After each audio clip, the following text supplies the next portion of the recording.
બોટાદ તુલસીનગર એકમાં યુવાન પર સરા જાહેર છરીના ઘા ઝીંકી હત્યા.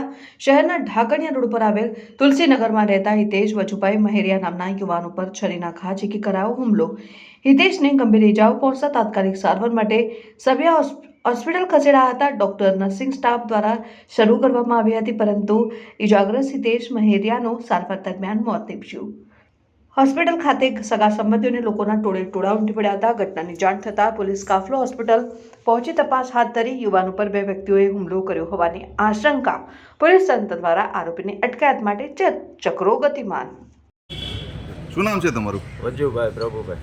અત્યારે તમે ક્યાં આવ્યા છો? આ સગ્યા હોસ્પિટલ. એટલે શું કામ આવ્યા છો? શું ઘટના? મારા છોકરાને છરી મારી કોઈક અજાણ્યા માણસો મારીને વહી ગયા છે. સગ્યામાં દવાખાને લાયા છે. એટલે કોણ વ્યક્તિ હતા? કેટલા હવે વ્યક્તિ એ તો હતા? ઓળખતા નથી. કેટલા વ્યક્તિ હતા એ કાંઈ કે જાણકારી મળી છે? 2 જણા હતા. હાલ આ બાબતે કોઈ પોલીસ ફરિયાદ કે કોઈ કરવામાં આવ્યું છે? ફરિયાદ કરી છે. આ